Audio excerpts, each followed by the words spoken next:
Welcome to the Life's Best Medicine podcast, where we are finding hope and healing one episode at a time. No appointment needed, no rubber gloves, and no copay. Just a healthy dose of life lessons to help equip you for this wild journey we call life.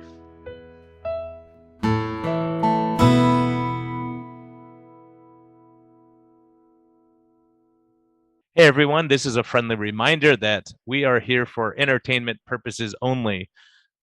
We may not even be that entertaining at times, but this is not medical advice. Talk to your doctor, check with your healthcare professionals before making any lifestyle changes or medicine changes.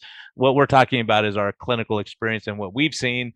And so if you really want our advice, you can consult us. You can actually consult me as a doctor, or you can consult my guest and get all your questions answered. But we can't give free medical advice because we can't pay our bills with that, but we can help to educate you a bit and allow you to think a little bit. And always reach out to your medical professional before making any lifestyle changes. Thank you. Okay, everyone, you've been warned. It's now December. Man, you're in the middle of the minefield right now from a metabolic standpoint. So enjoy your holidays, whatever they may be. Enjoy your family. Take some time.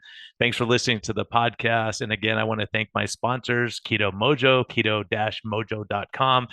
They're doing great work. Their website's fantastic. If you want to go there and get some new information, a lot of great talks are on there. So if you're trying to survive the holidays, that's a great resource. And of course, they help us by checking our ketone levels and sugars to make sure we're on track. So valuable tool. I use it with my patients who have a continuous glucose monitor to get a more accurate blood sugar level in case they're confused by some of the confounding factors that happen, like sitting in a jacuzzi, for instance, or laying on that sensor at night when you're sleeping. So Keto Mojo, they're doing some great work, great people. And of course, Health Code, great shakes, chocolate, macadamia, and vanilla. Tons of treats you can make for the holidays with them. They have tons of recipes on their website. So I'd recommend you go check them out at gethelp, GETHLTH.com. And thank you for listening, and thank you for your continued support. Enjoy this episode. Discover a new path to wellness at Arizona Metabolic Health. Dr. Brian Lenzkes offers advanced medicine and personalized care, treating the root causes of your health concerns, not just the symptoms. Whether you're seeking direct primary care, effective diabetes management, or medical weight loss, with a holistic approach, our team is here to guide you every step of the way. Visit ArizonaMetabolicHealth.com today to learn more about our innovative health solutions.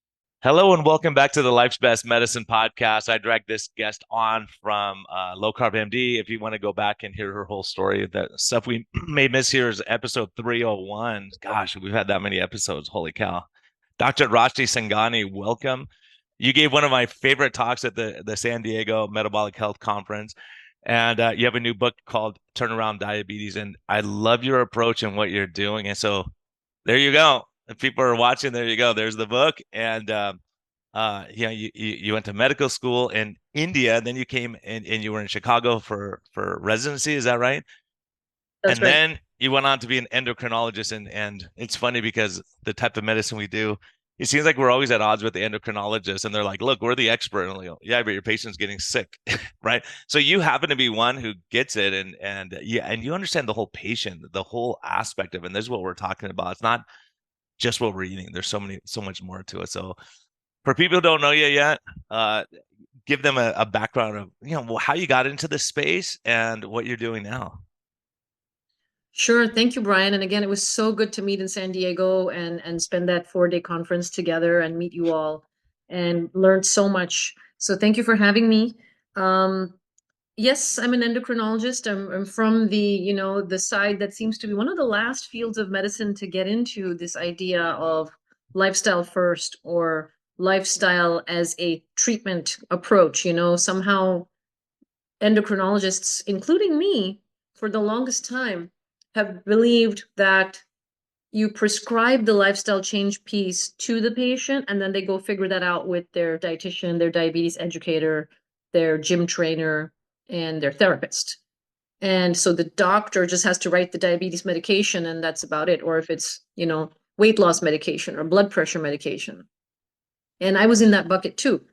A couple of things happened, and I appreciate your podcast, and I'm so glad to talk to you about this today because for me, I moved back from Chicago to India in 2011.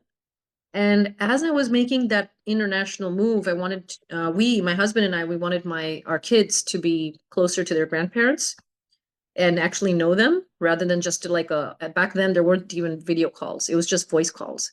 And we knew that if the girls just do voice calls, you're talking about a 4-year-old and a 2-year-old who think that the voice on the other end of the line, their grandparents are hiding. That's what they thought is, oh, I can hear them, but they're hiding.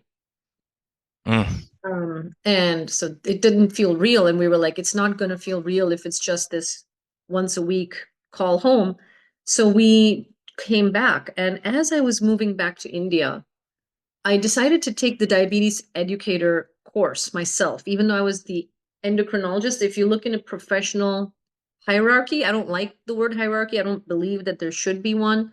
But that's kind of the way it goes in training is the medical doctor is considered to be the most trained, and the most educated in the field of diabetes, which is fair. But the educators, the diabetes educators, dietitians, nutritionists, they were doing a lot of the heavy lifting with my patients in Chicago, which was to do the education. So I sat in on some of their classes because I was like, what happens over there behind that closed door? And I was lucky that during my fellowship days, during endocrine fellowship, the endocrine doors of consult rooms were on one side, and on the other side was the nutrition and wellness center. And so the bariatric surgery before and after counseling and the carbohydrate counting or what's to eat class, those were all happening on this side. And I was like, those topics sound interesting and I want to sit in. So I sat in and then it stayed in the back of my head. And after a few years of private practice, it was time to come to India. So I wanted to do the diabetes educator course so that I would know everything that I need to help my patients with in India because I had been out of the country for 10 years. I was coming back as an adult now, as a working professional, versus having just finished my undergrad in med school. And I wanted to do the education myself because that would let me hear and listen to the patient, their stories, their struggles, their lifestyle challenges, cultural beliefs. I wanted to hear that up, firsthand and not have it be lost in translation. And through being a diabetes educator, the biggest paradigm shift for me back then was instead of a patient compliance model, we moved to a patient empowerment model. And that was huge. Like I took those words very seriously yeah, compliance means they have to do what I say. And if they don't do it, they're non-compliant, and I mean, before that, the word compliant was, when you enter a building, it'll say this building is fire compliant or fire, like you're meeting code, you're up to standards, you're up to the right level of performance. So the patient now has to perform up to that bar. Otherwise, I get to label them non-compliant. And just at a human level, that just rubbed me the wrong way. So empowerment felt so much better is, they are masters of their day. They are masters of their life.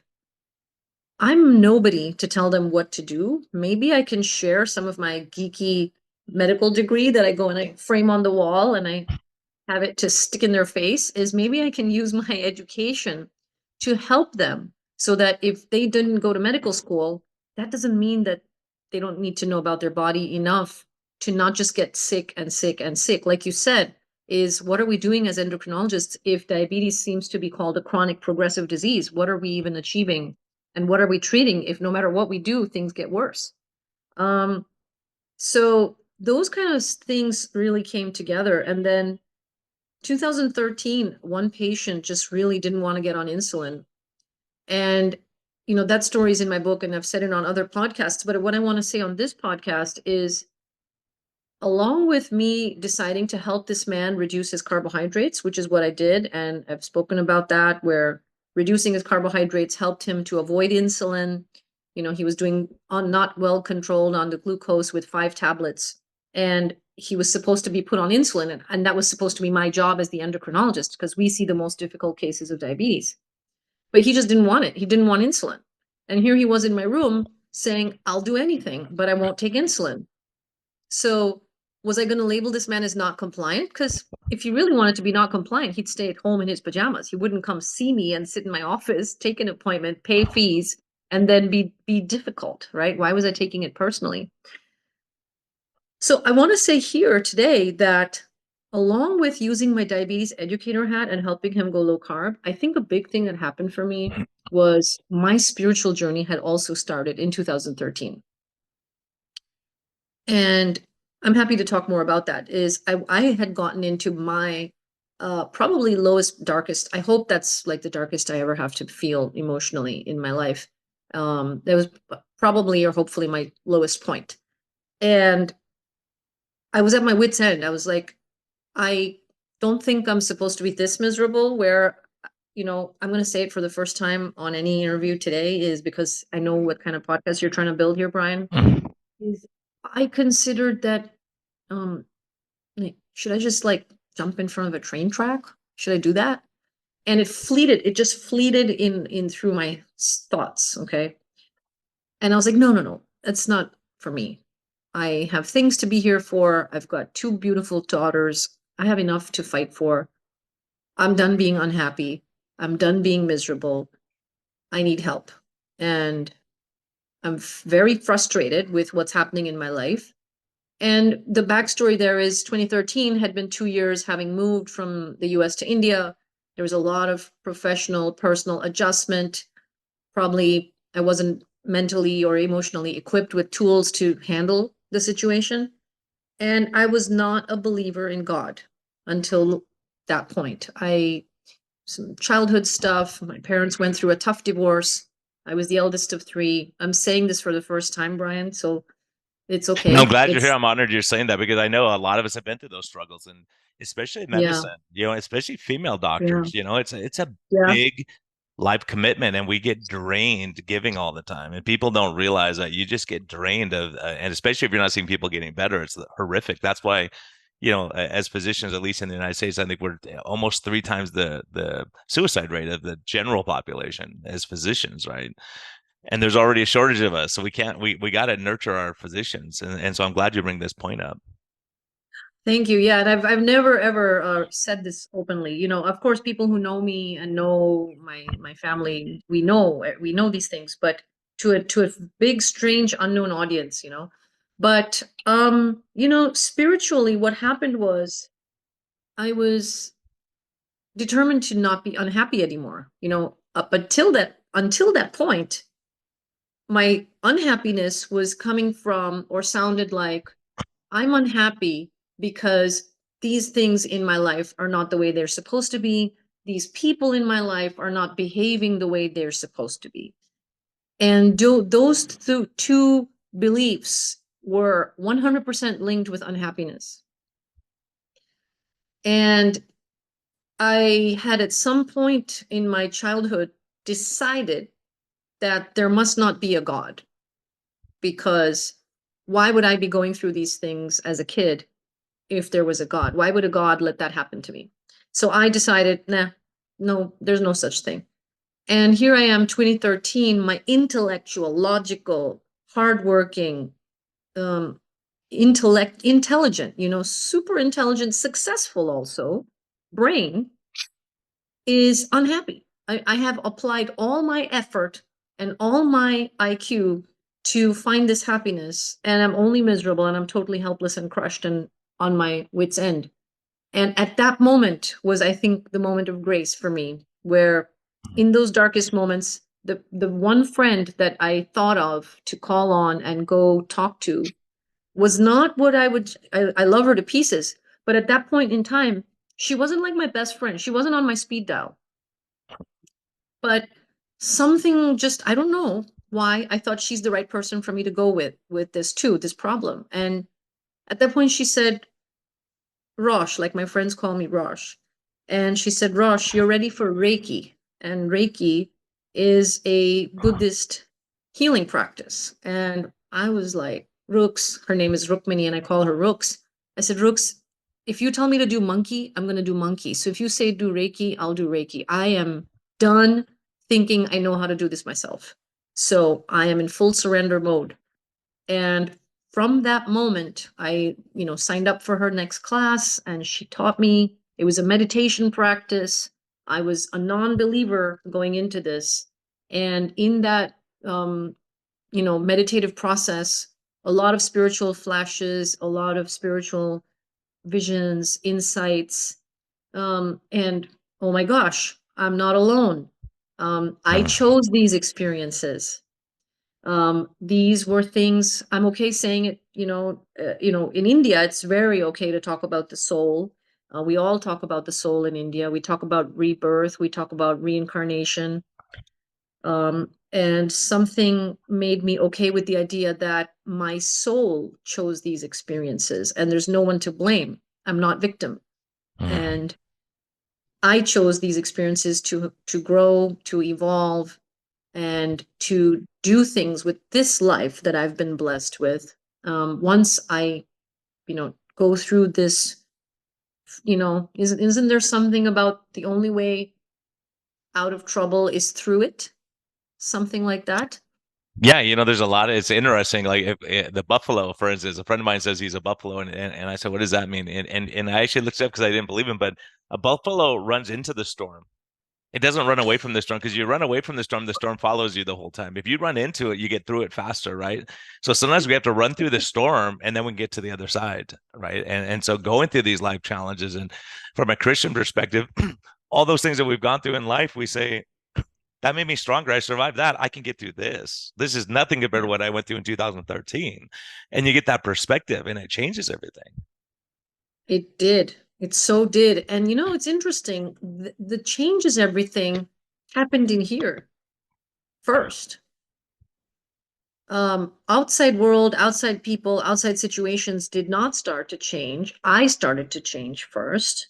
And I was like, oh, I have the keys back. Like the keys of happiness are now in my hand. Is I'm changing, I'm experiencing happiness without waiting for any of those external things that I felt I was held hostage to.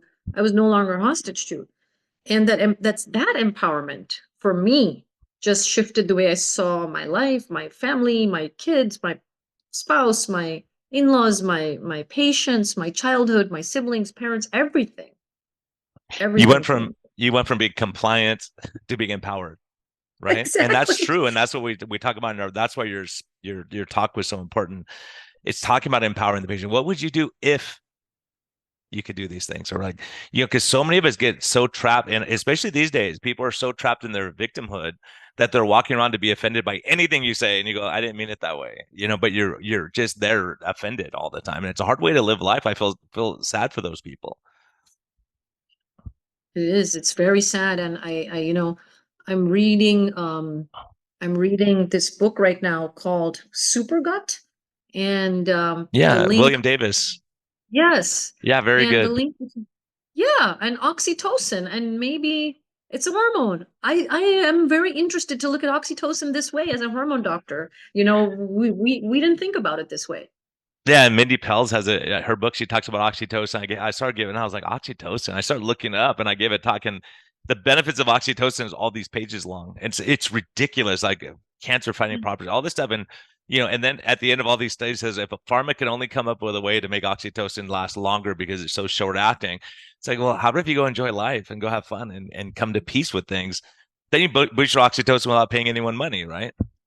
Right, right. But if we don't have to pay someone money, then there's so many industries that won't profit. And oops, like we're not empowered. We're disempowered if we're needing to buy things that give us oxytocin. So in some ways, society is also financially benefiting from the sicknesses that we all live in, mental, physical, emotional, all the way.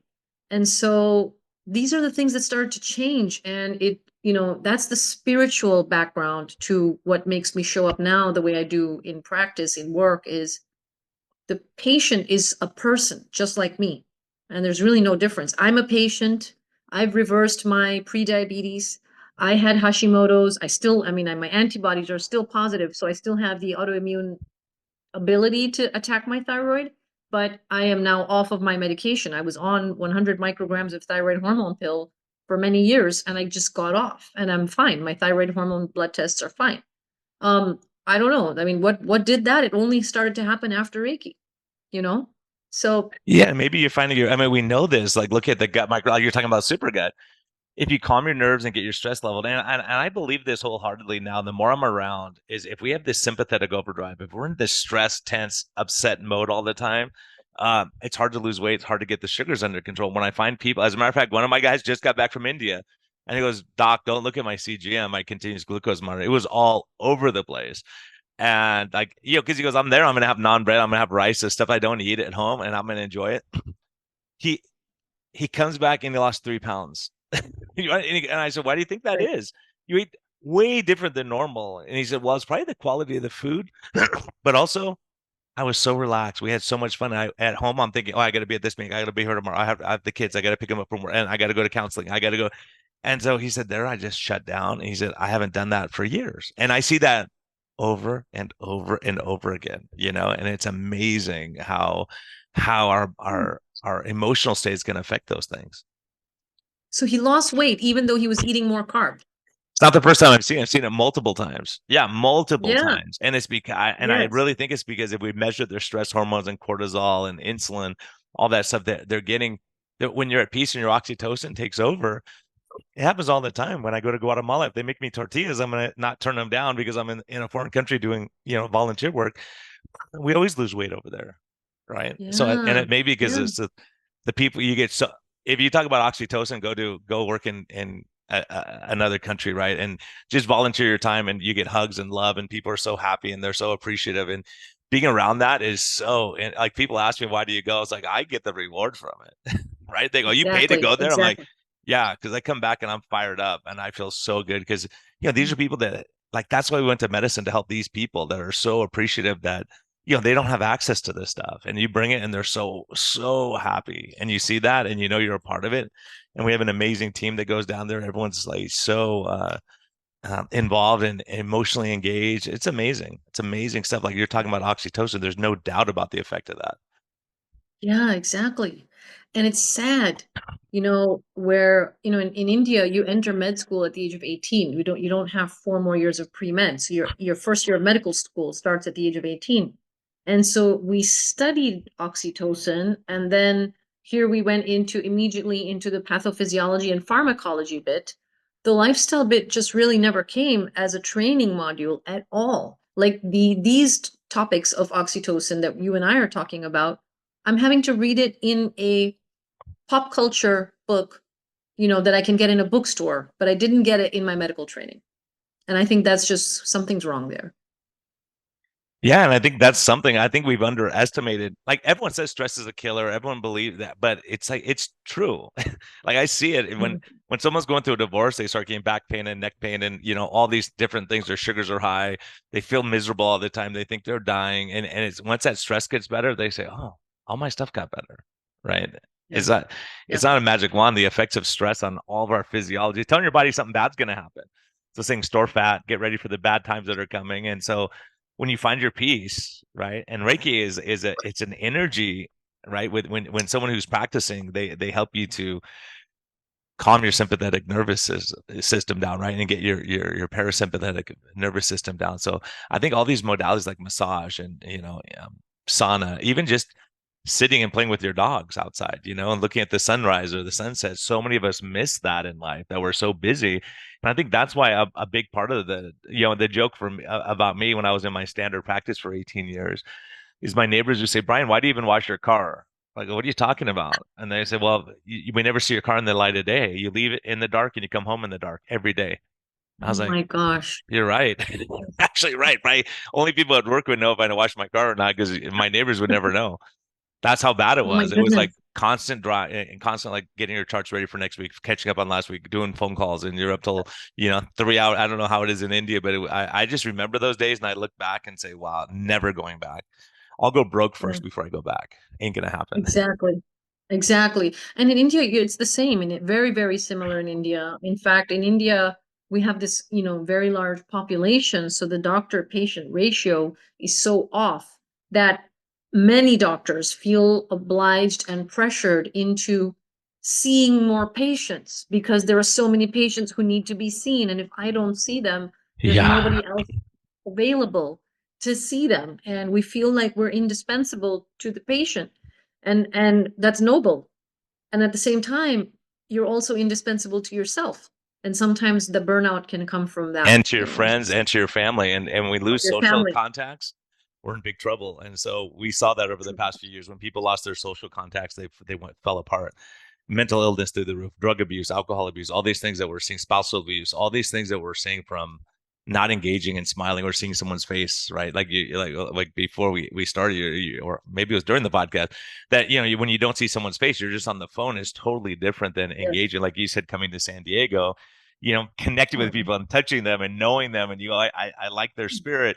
Like for you, I saw you have such a kind, decent spirit, right? And to know you went through that in 2013 is so devastating to me, because I know your spirit. But just think, back then you could have just said, step in front of the train and it's all over and you don't have to worry about all this stuff anymore. And so many people are at that point. And that's why part of the reason I started this podcast was for saying it's okay to look at your spiritual self, and also it's okay to say you're struggling with these things and reach out, get some help. Like you had a friend, your one lifeline that wasn't even your best friend. You reach out and go, for some reason, there's a person, and that was the person who had the key to what you needed. It's amazing how life works like Yes.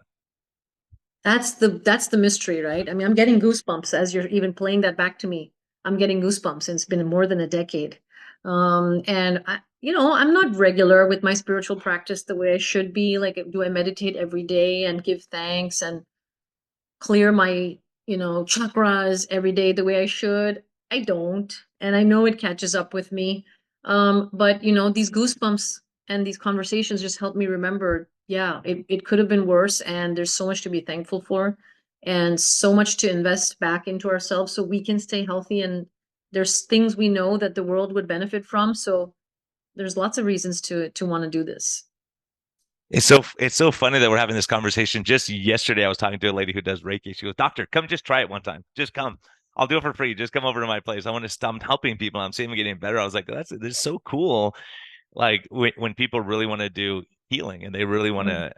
to, they know they can help people. And if we and I'm telling you, this is the thing I've noticed: if we can calm down that anxiety and the stress, if we could just be, we talk a lot about, well, now we don't talk about the blue zones anymore, right? Because it just got debunked, and they looked at all this stuff that people weren't reporting their family members dead, so they lived to be 300 years old, so they could collect Social Security on them. But a lot of these places, when they talk about the Mediterranean diet, it's not the diet alone; it's the lifestyle. Like, right? They have their community, and we saw that there's a place I talked about before called Roseto, Pennsylvania. A bunch of Italian immigrants came in, and they didn't have heart attacks, but they were overweight. They smoked, they drank, they did everything everyone else did. But it turns out 85% of them were in community groups. They were going to church. They were playing bocce ball on the weekends, and they would talk about stuff that stressed them out. And the grandparents live with the parents with the kids, and they would say, "Oh, you guys go to dinner. We'll watch the kids." And so the seniors, Yeah. the older people, had a reason to live. The young kids loved their grandparents, so they had connection. And that's all they came up with. They said is they're connected with each other. And once they started going through divorces and people moved in from other towns, and they started, then their heart disease rate's the same as anywhere in the United States. Mm. Wow, yeah. I mean, and we don't count it. We don't measure it. The value of connection and community. It doesn't come in a, bottle. Tolerance levels are low, empathy levels are low. So these are the areas we need to help each other wake up. And I don't understand, the stigma around it. If it's so endemic, why the stigma, And like you just normalized it for me, is it can happen, right? It could have gone that way, and for us to normalize it, that even as a high achiever, I've not really come out and said these things. I don't know why. Like we somehow don't want to talk about it. And maybe if we would talk about it more, uh, you'd realize, gosh, we're not alone, and we're valued, and each of us is cherished, and people want to see us happy, and people want to see us succeed. So that sense of community and connect, if only it could be bottled, but since it can't, we have to work for it and fight for it. Yeah, I think we've been taught wrong, Mhm. right? I think at least in the United States in med schools, like you have to detach yourself from the patient. They say, you can't share your stuff. If you're going through marital problems or you're going through certain things, they say, well, that's unprofessional to talk about it. But so many times when someone says, I struggle with wanting to eat cookies at night too, and then it's like, then you have an open conversation when you say, we're all human beings, like you said, we may have a degree on our wall behind us here, but that doesn't mean anything if you can't connect with the patient. Exactly. Yeah, and a lot of time my solace has come from books, and I love books, and books can speak to things that sometimes I haven't, gotten from a person in my life. And there's one book, like there's many books, but one of the books that I really liked was called Getting to Yes with Yourself, and it's by William Ury. And his first book, which was his famous book, was Getting to Yes with Others. Mm. And so the Getting to Yes with Others was written because he's actually a very well respected conflict negotiator. So he goes, and like the guerrilla tribes in Southern America, he goes and navigates conversations with the governments. If like the guerrilla warfare is trying to overthrow a government of a country, he is called in to try and bring peace talks. He's that good at it. And then he wrote the other book. The next book was Getting to Yes with Yourself. And he says, in hindsight, if I could reverse things and do it again, I would write this book first, is Getting to Yes with Yourself comes before you can get to yes with others. And it just stayed with me, is just knowing ourselves has become so difficult. It's so noisy, and we're running around following the rat race, not knowing who we are, not knowing how we fit into this big scheme of life, and just doing something without much consciousness sometimes. And especially doctors, because you just put your head down and you study, you miss out on family events, you do all these things. It's a huge sacrifice, especially for female doctors, because, having kids thrown into the mix, like when do I take time off to get pregnant when there's never a good time ever. And so, you don't want to, affect your practice. And there's a lot of, and then being there for your patients and being there for your kids. And that was my struggle for a lot of years. I spent years trying to get more efficient because you're right. The reimbursement would go down every year, right? And I was making good money, but it was because I felt a responsibility to my patients. And then, a good friend of mine was saying, "Hey, Brian, if you were your own patient and your patient was working the hours you're working, what would you tell them?" Right. And at some point you go, yeah, it's not good for you. It's not healthy to work 18-hour days and go home, go to sleep, No. get up, and the next day and go do that. And then on the weekends, you're too tired to spend time, go play catch with your kids or whatever. Luckily, I was able to shut down my work and go home. And when I was home, like, with my kids. When they went to bed, back to work, and that's a hard thing too, because it affects your sleep and stress levels and everything. Oh, yeah. Oh, for sure. And it's so hyper connected now. And it was meant to be a joke when I was in fellowship, because my first daughter was born at the end of my chief resident year, and I had to go back into fellowship after that maternity leave, which came right in the middle of finishing the chief year and starting as a fellow. So when I came into fellowship, excuse me, I was a month late. Everything starts in July, and I think I came in August or like early September. And one of the senior people in this fellowship program jokingly says, "Oh, this wasn't my quote, but one of our seniors told us when we were fellows that we pay the fellows to be productive, not reproductive." Yeah. And Yeah. I was like, "You're saying that to the female who just came back from maternity leave, and you're a man saying that to me? I don't know what to respond with, you know?" There's so much of that, and I think hopefully it's gone away. But when I was really stunned. Rarely do I say, "Did I hear that right?" But when I was at USC, and when they have a thing for the new doctors coming in, and talking. Yeah, like you basically go to a practicing doctor's house, and he was a surgeon, and he was not a very, like, I could see how he treated his wife. He was not a person I would want to be like. Anyways, he was going around the circle, and my wife happened to come with us to this meeting, and 60% of the people in this group, 12 of us, were female. And so he got to my wife and he said, what area of medicine? She goes, "Oh, I'm not going to medicine. I do this." And he goes, "Oh, good, because women don't belong in medicine." And I'm like, did did I hear that right? I'm like looking around to see people's expressions and no one said anything. And I'm like, is that what he said? And people like, "That's what he said." I was like, wow, this is amazing. Yeah. I mean, and you hear that. And so there was a lot of, that was shocking to hear. But, it's like, so like, we all have our special gifts in some areas of medicine, or you're just going to be able to connect with the patient that much more, right? I mean, it's super important. And I have some patients who are guys that they say, I just don't feel comfortable seeing a female doctor. And I have a lot of people who, are, women who don't feel comfortable seeing a male doctor. So the only area of medicine, believe it or not, where I would prefer to have a male doctor is gynecology. Why? I could get people in right away. I would say, hey, you know what? You want to go see him? Like he's open, he has availability today, because the female gynecologists were so busy because everyone wanted to see them that they go, we'll see her in 2 months. I'm like, okay, I'd rather just send to this guy. He'll see him today and get your bleeding under Right. control. Yeah, it's Oh just my goodness. amazing. It's just amazing. But, there are preferences, and I think it's important.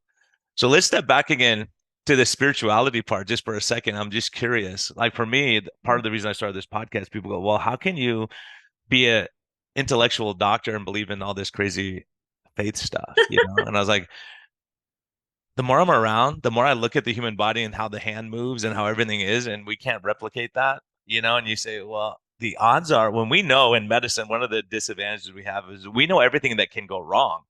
So at some point you go, the fact that this thing runs, that this body runs, and that you're breathing without thinking, your heart's going when it's not, and your blood vessels dilate and constrict, and they do all this stuff. And even stuff we think like getting obese, we think that's like God's trying to punish us, but really it's keeping you from getting diabetes and other health problems. So it's pretty amazing how people can say, how can you believe those things? So have you run into that? Or is in India, they're more, I think it's a more spiritual country, right? Oh yeah. Oh yeah. In India, having faith is the norm. Being a non-believer in God is the minority exception. Hmm. Yeah, I don't So know where it is in the United States, but I would say it's way more non-believers than believers from what my experience is, especially in the sciences. yeah. Oh, and once I came to India, it became possible for me to ask patients, not just, do you believe in God? Because you could safely assume that a person in India believes in God. You could safely assume that. And so the question wasn't even, do you believe in God? I would ask, who do you pray to? Like, what Hmm. is your deity? What is your sense of God? Or what is your daily prayer like? And it's very normal in India to have some form of prayer or some sense that there is something higher, bigger than us, for sure. It's just very much visible in the culture. Yeah, and I've seen that just, that it seems like so many people in India that are struggling financially, they'll help other people and they bring other people into their home and are very hospitable, it seems. We have our things to work on. You're right. I mean, there's definitely that side. I think humanity comes forward in times of crisis, and Mhm. you see such beautiful things in all parts of the world where someone will reach out and help because it's the human thing to do. Um, we still have our problems where, again, in the name of I'm going to use the word religion here, not faith. In the name of religion, sometimes people do get divided. And I think that does happen. Where India is not immune to that. Again, if you look back and follow the trail, the power trail, if it's not a money trail, it might be a power trail, is follow the power trail. Sometimes some messaging can become divisive and defeat the purpose of why faiths came to be, I think. Yeah, and I think like we're talking about it, wherever you find your peace, go there. Yeah. Right. If you Yeah. find your peace there, go there, and we're talking Yeah. about peace is different than happiness, right? You're happy when you get into a car, but there's not peace in that. There's peace in saying, you know what? I did the right thing today, or I helped several people today. Those kind of things when you can lay your head down at night and go to sleep. Um, and there's something to that. A lot of people are on sleeping medicines, anxiety medicines, all these in the United States. Forget it. Everyone's on this stuff. You expect, and when I don't see, I'm like, oh, you're not on anything for sleep or anxiety when they come to me, and it's amazing when they get their lifestyle, and that's what you've been focusing on. So if we want to turn around our diabetes, what do we got to do besides read your book? Like, what's in your book that's going to help our people that are struggling right now that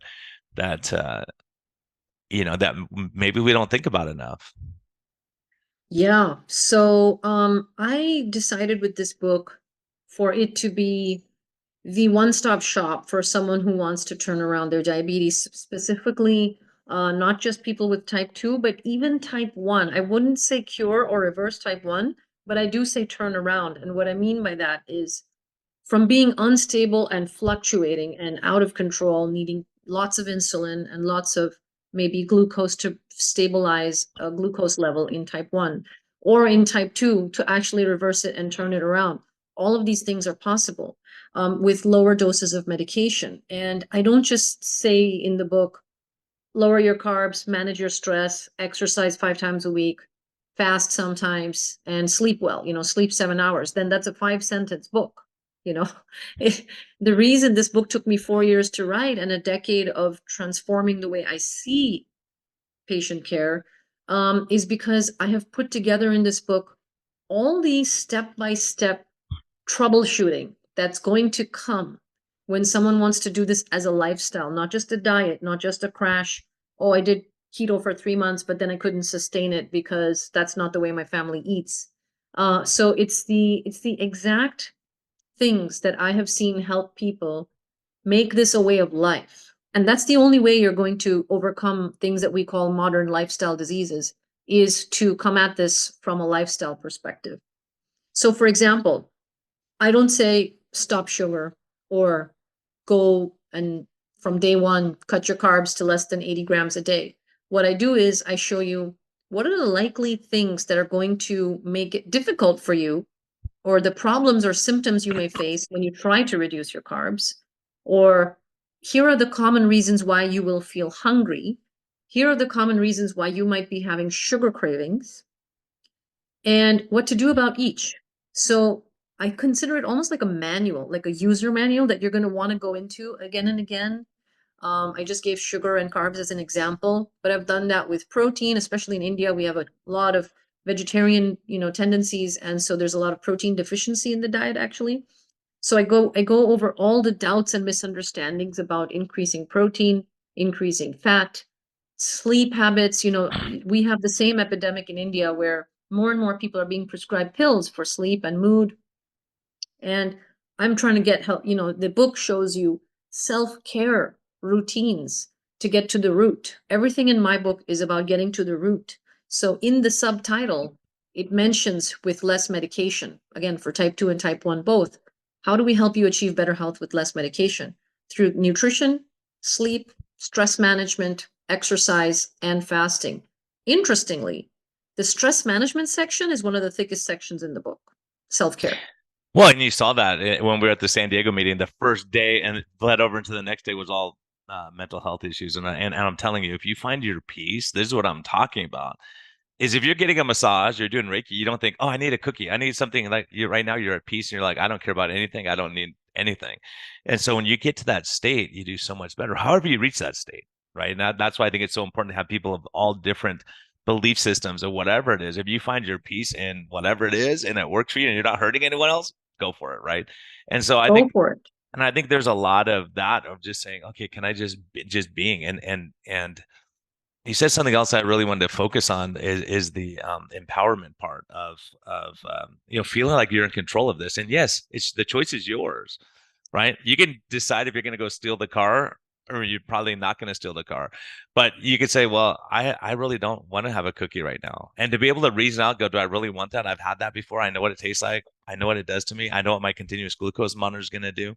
I don't think I want to do it. And when you can make that choice and not having imposed Dr. Roshani says, no, you can't have that ever again. And then people like that's all they think about, right? Depriving people of Exactly. stuff. And when they realize they can enjoy food and enjoy their life and have social life and not have to, have happy hour every night, for instance, and drink alcohol every Right. night, whatever. Like what works for you ultimately? Like finding, I think you said this in your talk, is finding the patient where they're at and say, what's acceptable to you? What works? 100%. I agree. And whatever it takes to help you find what works for you. And that's my mantra for every vertical of this, like whether it's nutrition or sleep or stress management, whatever works for you. And my talk there was about motivational interviewing, which is, yes, it's about meeting people where they're at and also recognizing that my degree might make me an expert in this condition called diabetes or blood pressure or fatty liver, etc. But you're the expert in you. And if we're going to do this together, if we're going to help you succeed, it's going to take a partnership between two experts, you as the expert in you, and us bringing in the technical science, medical expertise. Yeah, and find like Tro and I talk about it all the time. Is that the two biggest things that are going to make people fail? Number one, stress. Number two, lack of family support. Like you say, if someone's trying to cut out their processed food, but their husband or wife brings home processed food every night, and that's their weakness, it's really a challenge. So getting everyone on board is huge. So I like to even have the whole family. Like if the husband, wife, kids want to come in and go, okay, here's why we're doing this. So this is why mom has, she's shooting insulin 6 times a day. We can help her, but we're gonna have to work as a team to get her doing better. For sure. And especially with the epidemic of pediatric obesity and pediatric type 2, a lot of that happening in India as well. It's very scary what we're seeing in the epidemic. Young children having like 1 in 3 are developing fatty liver, 1 in 3 are developing high triglycerides in some states in India. So if we don't bring the family unit in, it, how is this child going to recover from this? And what do you attribute these big changes? Because in India, they've always had rice, they've always had their naan bread. And so what do you attribute these big changes now to? Is it the Western influence coming in or stress changes? Or are there certain things you look at and go, okay, this is a big problem? Like, is it that they're drinking more juice now? Is it that they're drinking soda? What do you think is the big change that's happened over the last, 15 or 20 years, maybe? Yeah, yeah. Human nature is to sort of blame someone else, right? So, Mhm. so right now with what's going on, we're hearing so much of this rhetoric around the world, right? It's let's blame some other community for our problems. And I look at that and I'm like, we could say that it's the Western diet, but we could also say that Indian food also has a ton of processed carbs. Sure, marketing. I think America is very good at marketing. They're better than most countries when it comes to the marketing success of a lot of things that they do. And I say that in good spirit, is that they really know how to market ideas. And so yes, there has been successful marketing, but I'm not going to say it's the Western diet. I don't think that's fair because I think we have enough processed Indian food Mhm. that we should be looking at within our culture, and not point fingers. If you look inside your home, and I look at people's diet, right? I look at Indian food patterns. Most of these people who are sick, who are metabolically sick, diabetes, obesity, hypertension, fatty liver, triglycerides, they're eating home food. They're eating home cooked Indian food. They're not eating McDonald's and Burger King and Pizza Hut every day. Mhm. Okay, Because a lot of so people then can't where afford to do that, right? it's a luxury price here. It's Yeah, it's a actually very luxury. expensive. Yeah. Yeah. And so the equivalent, right? If I was to give you an equivalent, if we think a fast food burger is not good for you, the Indian equivalent of that is a bun, a small bun, and a potato kind of a patty inside that's been fried in a like a chickpea flour batter. We call it vada pav. Now that vada pav costs some places 5 rupees. 5 rupees, Brian, is like I think it's like less than a penny. Hmm. Okay. Or I can't, I'm not even sure if I did the math right on that, but It's really one cheap. dollar. Yeah. It's really, really cheap. It's really, really cheap. And some places it's 15 or 20 rupees, but a burger from like a McDonald's is more than that. So the lower income folks who work hard, they're the ones who they may not even have the car to be dark in and dark out. They're taking the train and they're not even owning a vehicle of their own, but they're leaving the house when it's dark. They're getting home when it's dark. A lot of them are on the go. And although many people still cook at home, there are many who now have started relying on outside pre-cooked or fast food. Could be Indian fast food that's cheap, noodles, juices, sodas. So there's a lot of refined processed carbohydrates. And because of the vegetarian nature of our preferences here, a lot of the default foods are high carb, most majority carb intake. So I would say the majority of nutrients in a person's day are carbohydrates. So that's nutrition. India ranks pretty low on sleep quality. I think we're up there with Japan in terms of being an underslept nation. Mm. We are the back end outsourcing centers of the world. Like a lot of your credit card phone calls come to India, right, at odd Yeah, they're hours. working in the middle of the night to take it at normal hours for us. Yeah, absolutely. Like Exactly. our time difference, you're Right. 12 and a half hours, something like ahead of me right now. So it's first thing in the Yeah. morning, it's the end of your day. So yeah, it Hmm. is definitely a Yeah. factor. It's a factor. Even shifting, like I've done research on this too, looking at it is even shifting your sleep cycles. Even if you sleep 8 hours a day, if you're sleeping from 3 in the morning to the afternoon, your sleep quality is not as good, and you don't get as refreshing, and you don't knock down your stress hormones as much. And so, a No. lot of nurses on the night shift in the hospital will gain way more weight than nurses working during the day. There's so much that we observe, and you go, wow, that's it's kind of tough if you can't get your all these other factors, not just what you're eating, but getting Oh your yeah. life in order. Oh yeah, so sleep is a big one. And in India, there's crowding in the big cities. People are working, they're in crowded spaces, so there's artificial light exposure even till late at night. It might not be you watching the screen, it's your room partner or it's the outside light filtering in. Everybody doesn't have the luxury of blackout blinds and, Hmm. pure darkness. So there's light pollution, there's noise pollution in the big cities where it's always, noisy and honking any And hour of the pollution, day. pollution. Pollution, like air Yeah. pollution, so there's all that. There's, of course, we talked about stress and exercise wise. We in India, it's beginning to pick up that people are beginning to recognize the benefits of exercise and strength training. Otherwise, maybe 10 years ago, there was more of, oh, I believe in walking and I believe in yoga. But 10 and 15 years ago, India was not so popular with strength training. We were not so Mm. big on it. Now it's coming up that it's fashionable, it's culturally cool and nice to build muscle. So thankfully, exercise is picking up, and fasting has always been part of our culture. The problem, Hmm. though, has been when they fast without the right nutrition or sleep or stress management or exercise. Yeah, when you're really insulin resistant, it gets really hard to fast. That's why the Christian church has lost fasting as an art too, because if you're eating cookies and donuts, you try fasting the next day, it's a penance. You're miserable all day rather than saying, I'm seeking God's peace, right?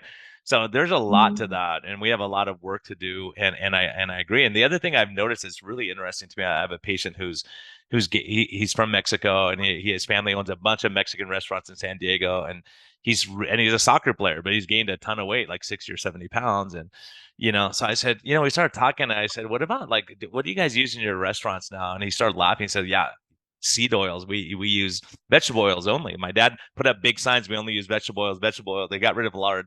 And I said, so what happened to you guys after that? He said, oh, we all got fat and diabetic after that. Before that, we ate the same food.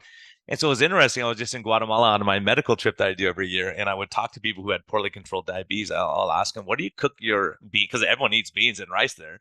And I said, well, what do you cook your beans in? And all the people with poorly controlled diabetes, and I wrote it down every time, and my translator was watching, all of them with poorly controlled diabetes were using vegetable oil in there because they thought it was healthier.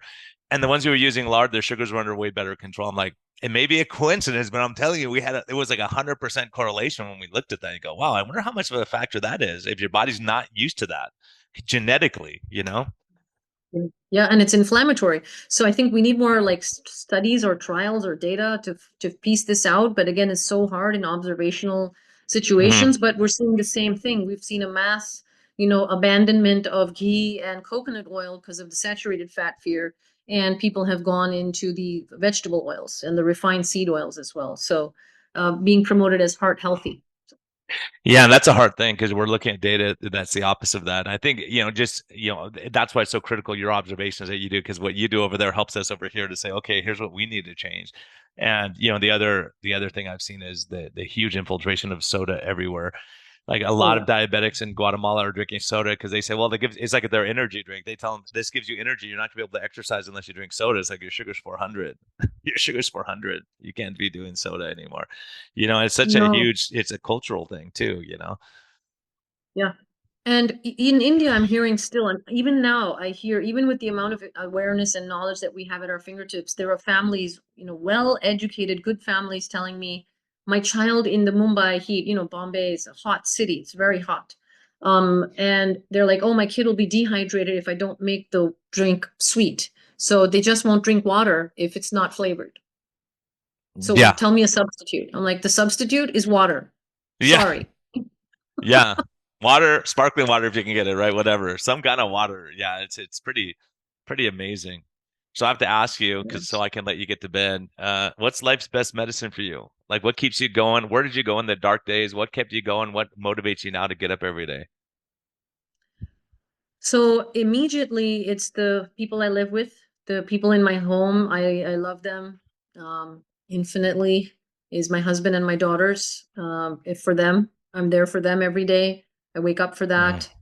And their presence, it soothes me and it calms me. And, I wear an Aura ring. So to be geeky and technical about it, time spent with them, the ring confirms it's restorative time. It shows my heartbeats are different. My heart rate variability is different when I'm with them and when I'm around them. And when I allow stressful things to happen, it gets disturbed. But so, yeah, they are my first, big medicine for me. And I have close friends. Like, I'm not a person who has like 20 friends. I have like maybe two close friends that I always will reach out to. Talking to them always soothes me and nourishes me. And I feel like they're going to listen. They're going to understand, even if I'm saying, crazy things for a few minutes. They know I just need to be heard, and they won't try and fix me and correct me. So that helps. And my brother, I talk to him. I love him a lot. And my other thing would be the life purpose. I feel like it wasn't by accident that I've been put through these trials, and I've pursued all this education, and I've taken all these extra certificates, and I've got all these multifaceted ways of seeing the problem. And I think I have a unique blessing or a gift or an approach that I want to spread to the world. And I think that's my sense of purpose. Is it's not done. The work is not done. There's so many people suffering. And if I have a chance to say it one more time and help one more person, that keeps me going. I never get tired, because it's just for that one more person to get the benefit that you always want to keep pushing forward and spread the knowledge. Yeah, it's kind of like it just reminds me of that the old expression you probably heard it before. It may just be a US thing, but there was a guy walking down all the starfish were on the beach, and he grabs one and throws it into the water, and the guy says, "Why do you do that? Look how many there are. You can't help them all." It's like, I can help that one though, right? The one that you can help. And and that's something I just wanted to thank you publicly about that, because it did convict me when you were talking, because for me, there's certain people that when they have a victim mentality that I really don't have patience for that. And you really spoke to that in me and saying, have patience for that. That's the person who needs it the most, because they don't believe in themselves. No one's ever believed in them. So it's hard when you say, let's try, I can't exercise. I can't do this. I can't do that. Everything's a can't. And it makes me like, we have to do something. We have to change something, and you get that desperation, like, please, I don't want to scare you about what's coming, but we have to get you on the same page, right? And once we get on the same page, it is such a blessing of what we can do together. You're saying, like, with your guidance and them buying into what you're telling, because if they don't believe in what you're saying, it's all for nothing. Exactly. And then the communication gets broken. And so, yeah, so Bill Miller, one of the founders of motivational interviewing, I'm going to hold his book up. It's under my phone, but I'm going to hold it up, is helping people change and grow. And he says that this urge, we got to do something, that's our fixing reflex. We have a reflex to rush out and fix people. And that itself can get in the way of us actually making progress with the person who's in that victimhood or can't mode. And the core belief of motivational interviewing is, even the person who's telling you can't, they want to thrive. They want to thrive. Yeah. And you, yeah. Yeah, because we And say, well, they don't want to get better. They don't want to do this. And it's like sometimes they just don't believe. And as a matter of fact, just come to think of it, yesterday, I had a patient that I consulted with in 2021. I said, look, I'm looking at your numbers. If you don't change what you're doing, I 100% guarantee you're going to get diabetes. I 100% guarantee it. And she has consulted with me again yesterday. She has diabetes now. Now she's ready to listen, right? So at that time, she didn't want to give out, like, her friends would say, "Oh yeah, we see her. She's eating cookies all the time." And do it's such a hard thing to make lifestyle change. But once you get this diagnosis, you go, "Okay, I'm all in. Tell me what to do. I'm going to listen now." Like, right? And right, there's no, I told you so. I told you it's going to have, like, I felt compassion, and you think, gosh, now we can. Now I have a will, like when the students are ready to listen, right? If we're not ready, we just aren't going anywhere. So that's why I'm so inspired exactly. by what you're doing. And it's so important, because if you're out there and you feel hopeless and you feel like you just can't do it, you can't give up certain things, and ask yourself, why is that? Why do I have this emotional attachment to sourdough bread or non bread if you're in India, whatever it is, that if I don't have it every single day, then my life's not worth living. Like, let's make our lives, there's something that's worth living, whether it's for your husband or your kids or your wife or your whatever, or just reaching out to your community. And so many people, and I see it, that they're limited on what they can do because of their lifestyle. So if someone's 400 pounds, for instance, they don't feel comfortable going out and ministering to other people because they think they're going to be judged and they're not going to be taken seriously. So many people sit in their house because they're afraid to go out and be ridiculed or picked on, and that they're not going to be, their messages are going to get out. So there's things we can do, and just take one step at a time. And your wisdom is so great. So hold up your book again for people so they know how to Okay. get their diabetes better. Turnaround diabetes step-by-step guide. It's all there for you. If you want to turn your diabetes down, this is the best person for you. So I'm looking forward to reading that. I didn't know it was Yeah, out thank you. already. It's on So Amazon. I will get it Yes, on it's on Amazon, and we'll get it. Everyone, you can Amazon. order on Amazon. And if people want to track you down, how do they find you? If they're in India Oh, or if so they're in the US and you're doing social media stuff, and you have a YouTube channel too, right? I have a Yeah. YouTube channel. I'm about to get started with the YouTube Shorts learning curve, but I'm on Instagram and YouTube and LinkedIn and Twitter. My first name, last name. I think you should be able to find me. Roshani with an A in there, Yes, in between the Roshani. H Yeah, and the it's N. So yeah. for us US people, it's a little challenging. But thank you so much for taking time out of your evening to join me. It's always a pleasure, and I'm glad we covered a lot of stuff, and I think we covered a lot of Yeah. stuff that we maybe weren't even planning on discussing. So I appreciate your being an open book and vulnerable, and I think it's gonna be helpful for a lot of people out there who. And I'm telling you, if you're listening, we're not making this stuff up. When people change their lifestyle and their focus and their exercise levels and their diet, mood, depression, anxiety, bipolar, we're seeing it getting better. And we have tons of data on this now. So don't just struggle and keep doing the same thing and hit your head against the wall. And like I always say, be kind to yourself, be kind to others. And this is when you're going to want to listen back to a couple times. If you're struggling with diabetes or it's in your family, which is only about like 60% of us, this is something you want to do, and grab this book. I know it'll be helpful. And Roshni, good night. Thanks for joining me. Any words of wisdom on the way out for our listeners? No, I think Brian, I felt the leap of faith to jump in and open up and say things today. So thank you for creating that space that I instinctively felt it was safe and okay to share. And the opportunity for us to serve and help people awaken to their own motivation and wisdom inside, it's a blessing. So thank you for the opportunity. Thanks for having me. Thank you. Have a great weekend. You too.